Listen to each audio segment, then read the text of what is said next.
भूरिभुवः स्वः तत्सवितुर्वरेण्यं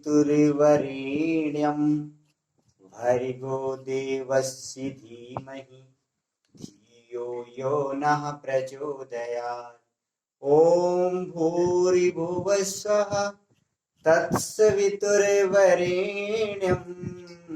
भर्गो देवस्य धीमहि धियो यो नः प्रचोदयात्। हेलो दोस्तों, नमस्कार। आज इजी हिंदी चैनल में आपका स्वागत है। पिछले वीडियो में हम सबने वर्तनी का भाग 4 पढ़ा था।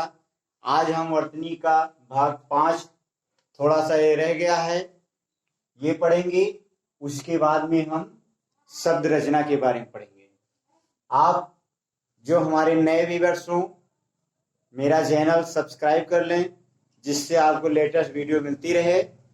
तो आइए देखते हैं कि किस प्रकार से अशुद्ध शब्द को शुद्ध किया जाता है। पहला शब्द लेते हैं, जैसे लिखा है उत्कर्ष।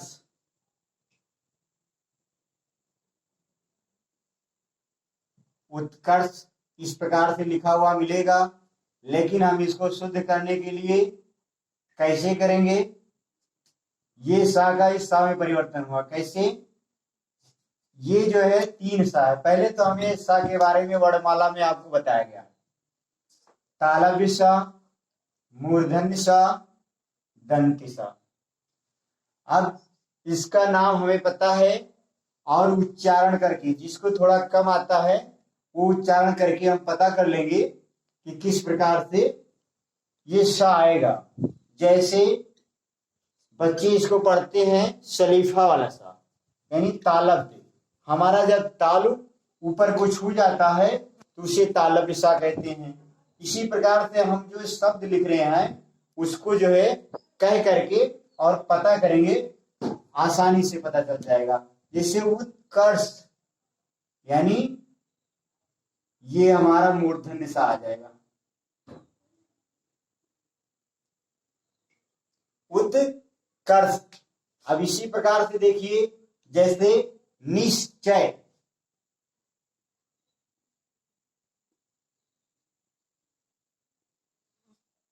निश्चय। अब यहां देखिए दंती सा का आधा सा लगा हुआ है, लेकिन हम इसको कह करके देखेंगे, पहचानेंगे कि कौन सा यहाँ पे। देखिए निश, यानी हमारा जो जीव है तालु को छू रही है, इसलिए यहाँ तालव्य सा का प्रयोग होगा, यानी यहाँ पर ये सा आ जाएगा। जैसे देख लीजिए आप, निश्चय। इसी प्रकार से अगला शब्द देख लेते हैं, जैसे निश्चित। सेम इसी प्रकार का है।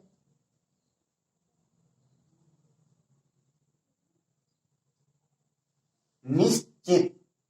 देखिए थोड़ा सा अंतर है, विशेष अंतर नहीं है, लेकिन यही भी यहां भी जो है सब बाद निश्चित, यानी तालव्य सा। तो इसको इस प्रकार से लिख देंगे, निश्चित। अब देखिए अगला शब्द लेते हैं, जैसे निष्फल।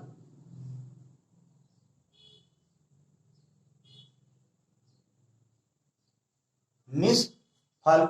अब यहां हमें देखना है निष्फल में क्या गड़बड़ी आ रही है। यहां पे आधा सा है, लेकिन ये जब हम ध्यान से अगर कहेंगे और पहचानेंगे, मूर्धन्य सा का प्रयोग हो रहा है, इसलिए ये सा जो है इस सा में बदल जाएगा। जैसे देख लीजिए निष्फल।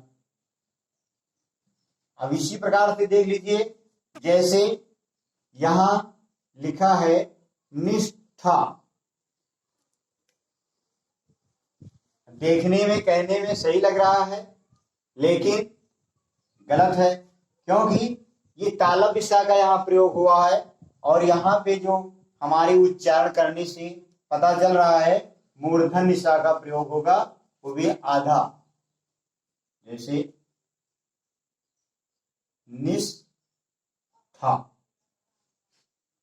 देख लीजिए। अब इसी प्रकार से देख लीजिए अगला शब्द, जैसे निष्काम।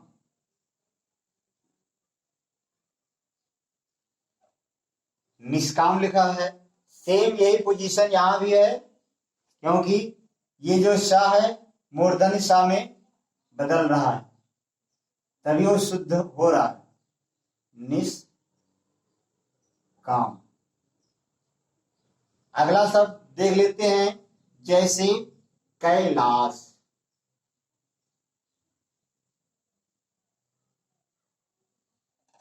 कैलाश कहने में ठीक लग रहा है, देखने में भी सही है, लेकिन यहां पे जब उच्चारण होता है सा का, तो ये दंती सा है, लेकिन दंती सा नहीं, यहां पे तालव्य सा आ रहा है। जैसे कैलाश। इसी प्रकार से अगला शब्द देख लीजिए, जैसे आदर्श।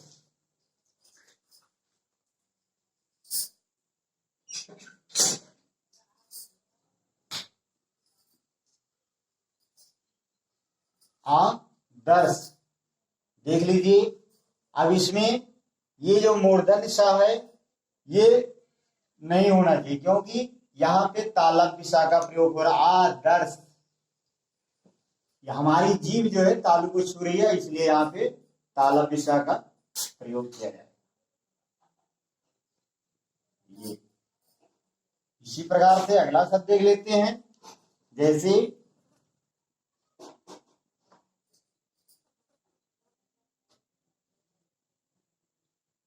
आशीष।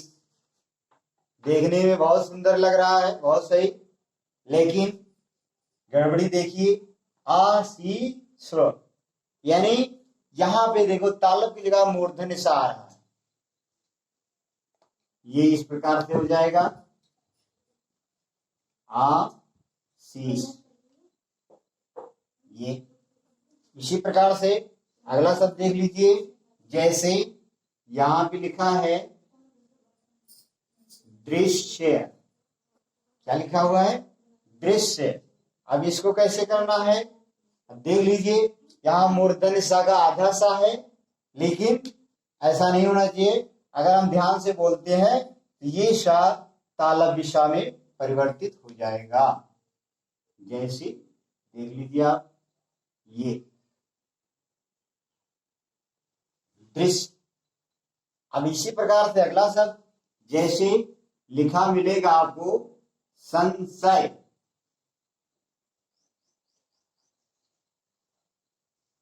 संशय, ध्यान से देखिए, यहां जो है दोनों सा एक ही जैसे हैं। संशय, यानी ये दंती सा नहीं, यहां भी तालव्य सा आएगा, क्योंकि ये संशय। सन जो आता है ये दंती सा है, और इसके बाद में सय यानी तालव्य सा का प्रयोग हुआ है। इसी प्रकार से अगला शब्द देख लेते हैं, जैसे शासन।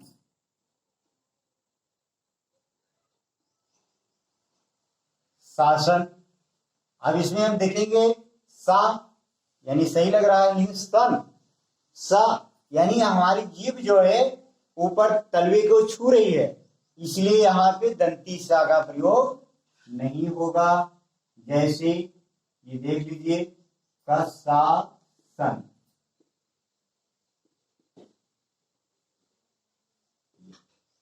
अब इसी प्रकार से जैसे अगला शब्द देख लीजिए, जैसे संसार।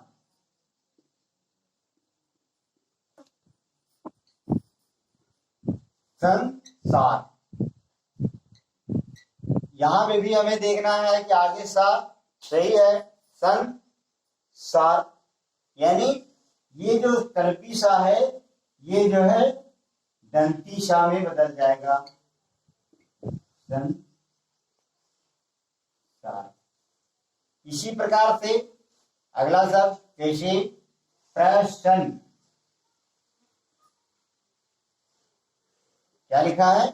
प्रश्न, यानी अब इसमें हमें देखना है प्र भी सही है, सा अब यहां भी गड़बड़ी है, क्योंकि प्रसन जब हम बोलते हैं हमें इसमें ट्रिक यही लगाना है, ज्यादा इधर उधर भागना नहीं है। यहाँ की जगह पे मूर्धन्य सा लगा दो या दंती सा के जगह पे तालव्य सा लगा दो, ऐसे कुछ नहीं, केवल हमें सही उच्चारण करके पता कर लेना। जैसे देख लीजिए प्रसन, तो जहां सन कहते हैं तो ये हमारी जीभ जो है और ये ओठ यानी दंत जो है मिल जाते हैं, जीभ और दंत, इसलिए यहां पे दंती सा आ जाएगा, प्रसन।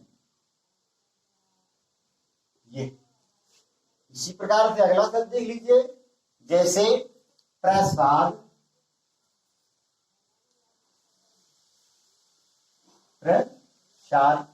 अब ये देख लीजिए इसको भी प्रसाद, क्या लिखा है, प्रसाद, यानी तालव्य सा का प्रयोग है। अब ये हमें किसमें बदलेगा, अगर ध्यान से हम बोलेंगे उच्चारण करेंगे तो हमें पता चल जाएगा कि जो है हमारा दांत और जीभ जब मिल जाते हैं तभी वो बोलता है प्रसाद, यानी तुरंत हमें पता चल गया कि दंती सा का यहाँ प्रयोग किया जाएगा। ये इसी प्रकार से और तब देख लीजिए, जैसे लिखा रहता है शोषण,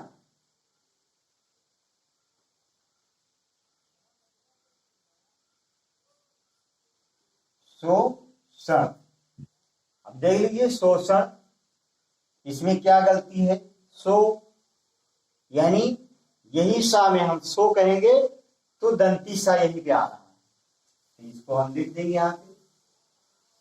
तो अब आगे हम कहकर देखते हैं, सो हमारा हो गया। अब सण, स यानी मूर्धन्य सा का प्रयोग आ रहा है, स, इसलिए हम यहां पे ये और आड़ा लिख देंगे, ये हमारा क्या हो गया, शोषण।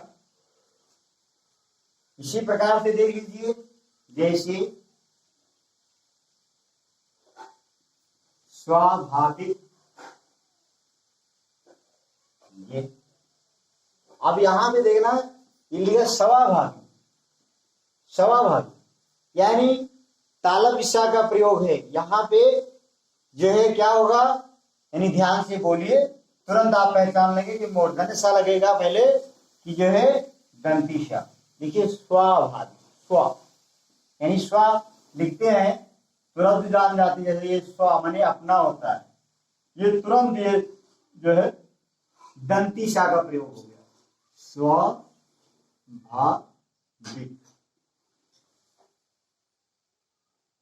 इसी प्रकार से अगला शब्द देख लेते हैं, जैसे लिखा है कुशलता, कुशलता यानी कुशल। अब ये कहेंगे तो आप पहचान लेंगे, इसमें यही पे दिक्कत होती है कुछ लोगों को पहचानने में, लेकिन ये हमें नहीं देखना, ये देखना है कि सा संबंधी है, अशुद्धि है, लेकिन यहां पे आप लोग गलतियां कर बैठते हैं कि दंती सा लगेगा कि मूर्धन्य सा लगेगा, इसमें कंफ्यूज हो जाते हैं। लेकिन बहुत बढ़िया ट्रिक, केवल उच्चारण करिए आप और तुरंत पकड़ लेंगे कि कहां पे हमारी क्या गलती हो रही है। जैसे कुशल सा, देखिए हमारी जीभ तलवे को छू रही है, इसका मतलब तालव्य सा का प्रयोग किया जाएगा, जैसे कुशलता।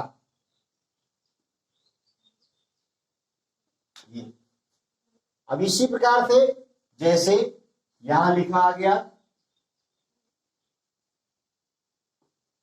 नाश, अब यहां देख लीजिए कह करके कौन सा होगा, अगर मूर्धन्य सा होगा कि तालव्य सा आएगा, मूर्धन्य सा आने का कोई मतलब नहीं, नाश, या जैसे हम लिखते नाशपाती, तो उसी प्रकार से यानी यहां भी तालव्य सा का प्रयोग किया जाए।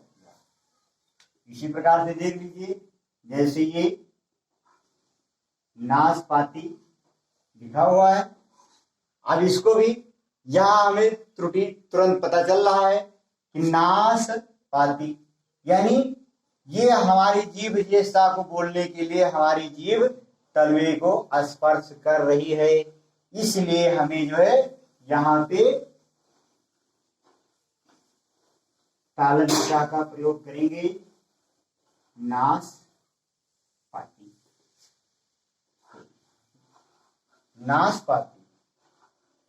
अब मैं उम्मीद करता हूं कि आप लोगों को अगर तालव्य, मूर्धन्य, दंत्य के विषय में पहचानने में, चेंज करने में कोई दिक्कत नहीं होगी, क्योंकि अगर दिक्कत आती है उस शब्द को जो लिखा है ध्यान से 2 बार पढ़ लीजिए और उसके बाद उच्चारण कीजिए। उच्चारण करके आप पता कर सकते हैं यहां पे कौन सा शब्द आएगा। अब जैसे ये शब्द देख लीजिए, एक शब्द और, जैसे यहां पे लिखा है निषाद। क्या लिखा है?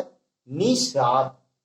अब निषाद, अब इसको हम ध्यान से, अगर बहुत लोग कहेंगे दंती सा लगेगा या तालव्य सा लगेगा या ये लगेगा, तालव्य सा तो लिखा ही हुआ, मूर्धन्य सा, इसमें से हमें चेंज करना है।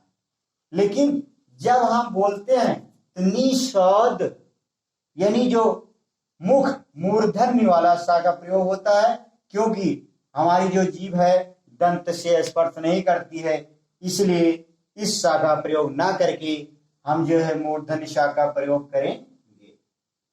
देख लीजिए, ये आपका हो गया निषाद। अब मैं उम्मीद करता हूं कि आप लोगों को ये समझ में आ गया होगा। इसके आगे अब हम बढ़ते हैं शब्द रचना। आइए शब्द रचना के बारे में देखें और समझें। शब्द रचना के बारे में देखते हैं। इसको इंग्लिश में वर्ड फॉर्मेशन कहते हैं। अब वर्ड फॉर्मेशन, शब्द रचना, सबसे पहले हमें ये जानना जरूरी है इस शब्द का शाब्दिक अर्थ क्या है, यानी शब्द की रचना, यानी शब्दों को हम कैसे बनाएं, शब्दों को कैसे जो है दिखाएं। अब हमें शब्द किसे कहते हैं इस पे समझना जरूरी है। तो ये वर्णों की सार्थक समूह को शब्द कहते हैं। ये क्लियर हो गया कि वर्णों के सार्थक समूह को, यानी जब एक वर्ण और 2 वर्ण या 3 वर्ण मिल करके कोई जब बनाते हैं, अपना आकार लेते हैं, तो उसी को हम शब्द कहते हैं। अब बात उठती है कि शब्द के भेद कितने होते हैं, तो शब्द के भेद देख लेते हैं। व्युत्पत्ति क्या था? व्युत्पत्ति के आधार पर 3 भेद होते हैं। कितने भेद? 3 भेद कौन कौन से? जैसे नंबर 1 रूढ़, रूढ़ शब्द, और नंबर 2 योग रूढ़, और नंबर 3 यौगिक।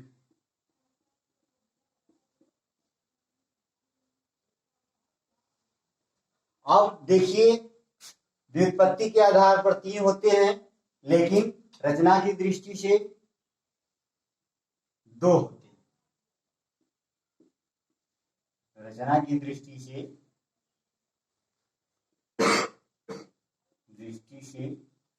2।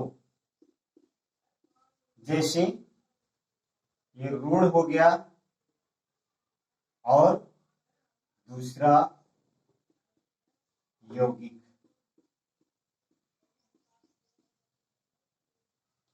अब प्रश्न ये उठता है कि रूढ़ क्या है, योग रूढ़ क्या है, यौगिक क्या है। थोड़ा थोड़ा समझ लेते हैं, इसके बाद में हम आगे चलेंगे तो विस्तृत रूप से पढ़ेंगे, लेकिन अभी हम थोड़ा थोड़ा समझेंगे। रूढ़ का मतलब परंपरावादी, जो पहले बोले जाते हैं थे, जैसे का तैसे रहते, उसमें कोई परिवर्तन नहीं होता। रह गए यौगिक शब्द। तो यौगिक शब्द हमारे जो है, जो दो शब्द मिलके जुड़ते हैं, उसी को हम यौगिक कहते हैं। अब आइए हम देखते हैं, ये रूढ़, इसके कोई खंड नहीं किया जाता, यानी ये जैसे कि तैसे बने रहेंगे। अब रही बात, शब्द कहां से बढ़ते हैं? यौगिक से। ये शब्द का परिवर्तन होता है, शब्द परिवर्तन, यानी जो भी शब्द बनना होता है, आगे बढ़ना होता है। अब हम देखते हैं शब्द परिवर्तन होता है यौगिक से, लेकिन शब्द किस प्रकार से, यानी शब्द रचना, परिवर्तन या रचना कह लीजिए। अब रचना कितने प्रकार से होती है? तो शब्द रचना यहां 3 प्रकार से। शब्द रचना 3 प्रकार से होती है, 3 प्रकार से। नंबर 1 देख लेते हैं, उपसर्ग से। किससे? उपसर्ग से। ये अब उपसर्ग से किस प्रकार होती है समझ लेते हैं एग्जाम्पल के द्वारा। जैसे ये लिखा है, अति, धन, अंत, बराबर, अत्यंत। क्या हो गया? अत्यंत। अब हमें ये पहचानना है, उपसर्ग से कहा गया, तो ये कैसे, इतना भारी, ये कैसे इसमें कहानी आ गई? तो देख लेते हैं। ये आपका पहला हो गया, इसे उपसर्ग कहते हैं। और ये हो गया हमारा मूल शब्द।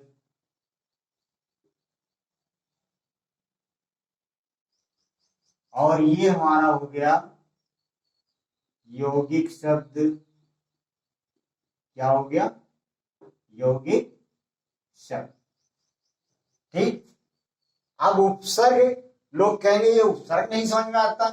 उपसर्ग ऐसे, उपसर्ग में जो शब्द होते हैं उसके पहले जुड़ते हैं। जैसे अति हमारा यहाँ पे पहले जुड़ा हुआ है, देख लीजिए, अत्यंत। अब ये शब्द ये मिल करके यहाँ योग हो रहा है, यानी जुड़ रहे हैं, तो ये हमारा यौगिक शब्द बनके तैयार हो गया। तो उपसर्ग यानी पहले आता है। अब हम दूसरा देख लेते हैं, दूसरा किस प्रकार से? तो प्रत्यय, प्रत्यय से शब्द बनते हैं। कैसे? जैसे देख लेंगे, प्रत्यय लेन, धन, दार, बराबर क्या हो गया? लेन, दार। अब यहां देख लीजिए, ये जो लेन शब्द है ये आपका हो गया मूल। क्या हो गया? मूल।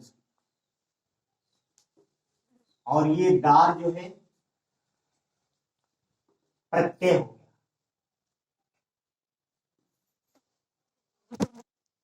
और ये हमारा हो गया यौगिक।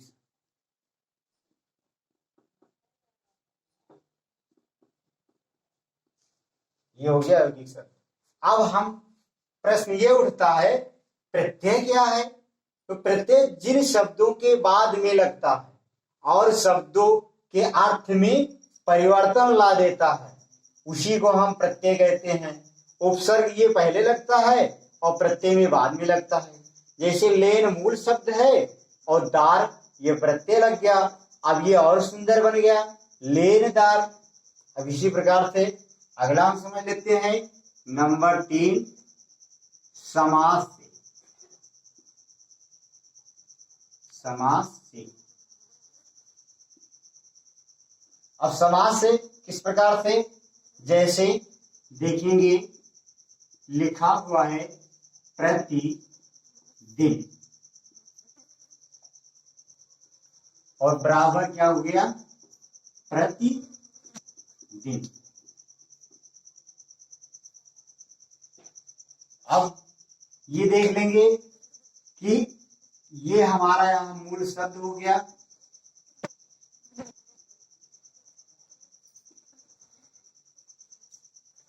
मूल शब्द, और प्रति ये जो है ये उपसर्ग।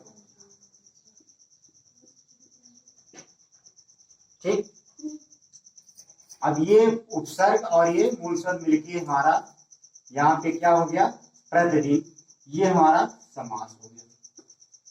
यानी यौगिक शब्द तो वही रहा है, लेकिन ये समास में आता है तो यौगिक शब्द ही। अब ये देख लीजिए कि शब्द रचना हम पढ़ रहे थे, तो शब्द रचना कितने कितने प्रकार से ये शब्द बनाए गए। तो अब यहाँ पे देख लीजिए कि जहां तक है कि मैं ऐसा कोशिश किया हूं कि आप लोगों को समझने में दिक्कत ना हो। अब हम अगले वीडियो में कल से उपसर्ग पे चलेंगे और उपसर्ग की परिभाषा, अर्थ और कितने प्रकार के उपसर्ग होते हैं ये सब बताएंगे। आप लोग जो है वीडियो हमारी रोज जरूर देखिएगा। अब आज इतना ही, आप लोग पढ़ें, समझें, आगे बढ़ें। जय हिंद, जय भारत।